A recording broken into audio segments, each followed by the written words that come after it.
महादेव।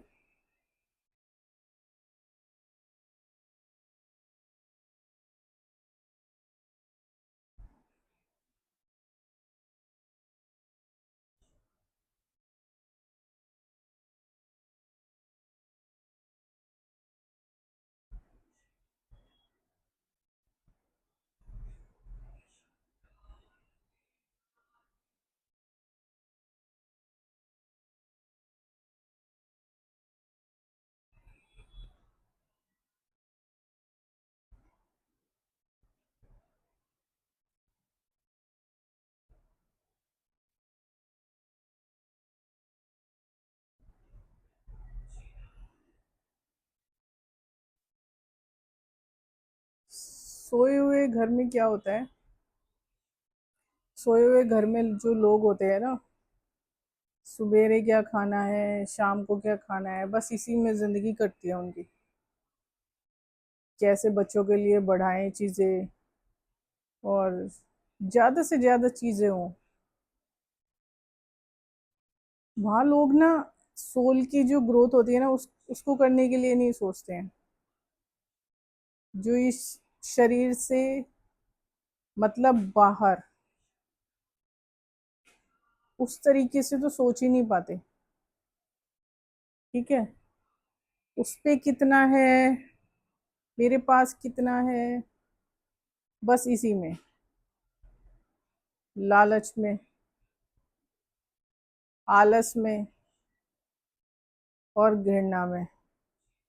बस इन तीन चीजें ना उस सोए हुए घर में ना उन लोगों में बस के रह जाती है। आपस में भी झगड़ा करेंगे, और ऐसा हो जाएगा दिमाग उनका कि ना वो, मतलब उससे ऊपर ना सोच ही नहीं सकते। ठीक है। वो देने देने में विश्वास ना करके ना छीनने में विश्वास करने लग जाते हैं वो लोग। और वही चीजें जब वो छीनते हैं ना, तो वो चीजें उनकी गति, मतलब मति को पहले पूरी तरीके से भ्रष्ट करती है। और उन्हें देती है लालच, घृणा और आलस। किसी पे ज्यादा है या किसी पे अच्छा है तो वो उससे जलने लग जाता है इंसान। ठीक है।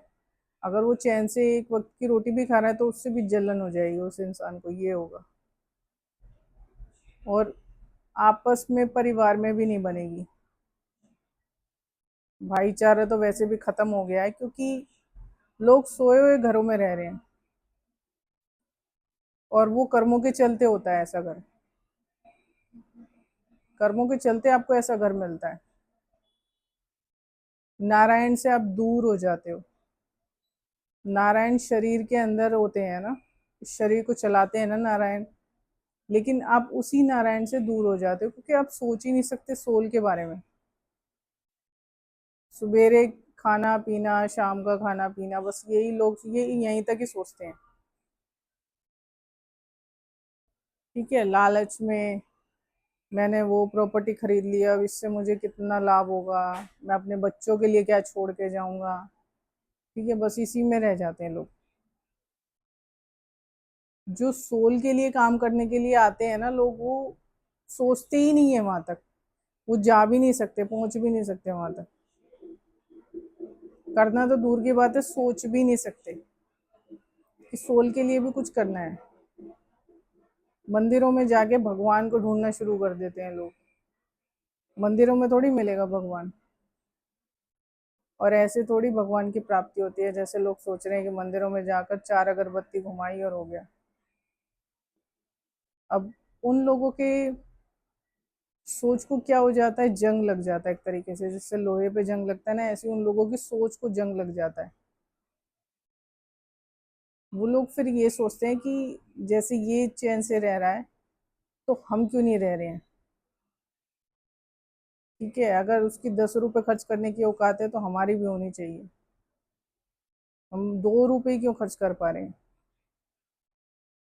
इंसान की वो चीज, मतलब उसके अंदर ना यही चीज हो जाती है। और वो जरा जरा सा में ना, बुढ़ापे तक भी वो आदमी यही करता रहता है।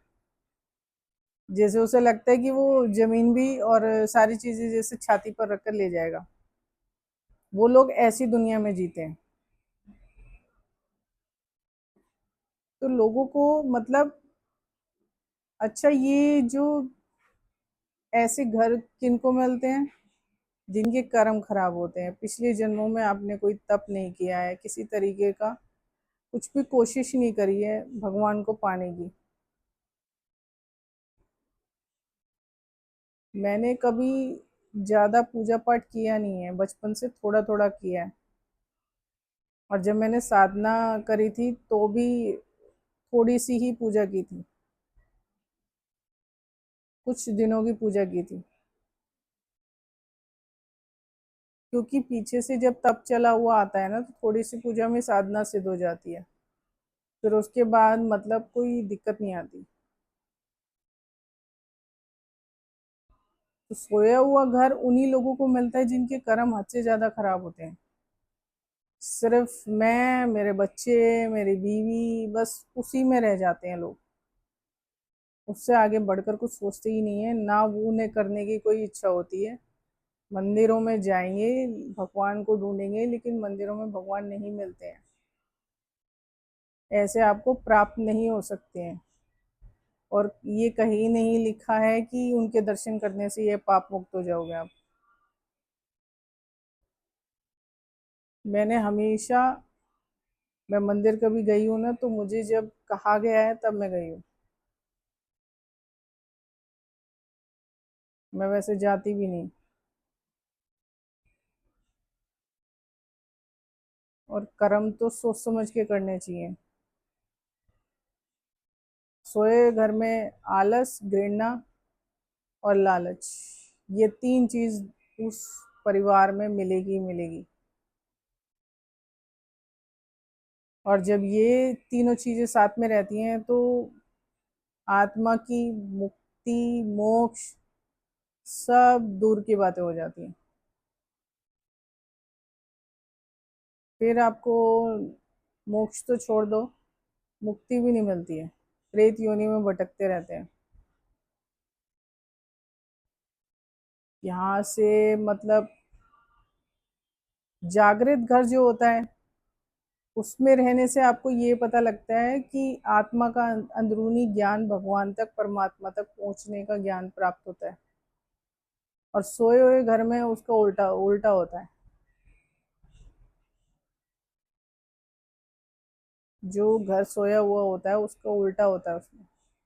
उसमें सब ये तीन चीजें उन लोगों में मिलेंगी मिलेंगी। तो किसी को वो समझ पाएंगे या दान पुण्य कर पाएंगे, ये तो दूर की बात हो गई। दान पुण्य उनके बस की बात नहीं है। और अपने घर से, अपने परिवार से अलग कुछ सोचने की उनमें क्षमता नहीं होती है, क्योंकि उनके अंदर वो ज्ञान होता ही नहीं है। वो भी सोया हुआ होता है उनके घर की तरह। वो काम भी जीवन में ऐसे ही करते हैं आखिरी दम तक, जिससे उनकी आत्मा का कोई उद्धार नहीं है। सिर्फ नाश ही नाश है। प्रेत बन के घूमोगे, किसी से कुछ नहीं कह सकते। अभी तो जीवन में इंसानी शरीर इसलिए मिलता है कि आप दान पुण्य करो, किसी की मदद करो। लेकिन अगर इसमें, अगर आपने आखिरी सांस तक भी यही चीज नहीं की है, तो फिर आपकी मुक्ति नहीं है। पर दादा दादा कोई आपकी मुक्ति नहीं करा सकता, कोई भी नहीं। ये इंसान को खुद ही करना पड़ता है। लेकिन कर्मों के चलते उसे सोया हुआ घर मिलता है। ये कुदरत उसे सोया हुआ घर ही देती है। आप उसमें पूजा पाठ करोगे, धूप बत्ती लगाओगे, कुछ असर नहीं होगा। किसी से धूप बत्ती ला के घर में जला लोगे, धूनी जलाना, ये सब बकवास बातें हैं। आजकल लोगों ने ना दुकानें खोल रखी हैं, धूनी बना के वो कर देना। ठीक है, प्रीमियम और ऑर्डिनरी, ये उसकी वो डाल के ना, डिवाइड करके उन चीज़ों में कि हम ऐसी ऐसी ना धूप बत्ती बेचते हैं और इससे ये हो जाएगा वो हो जाएगा, कुछ नहीं होता है।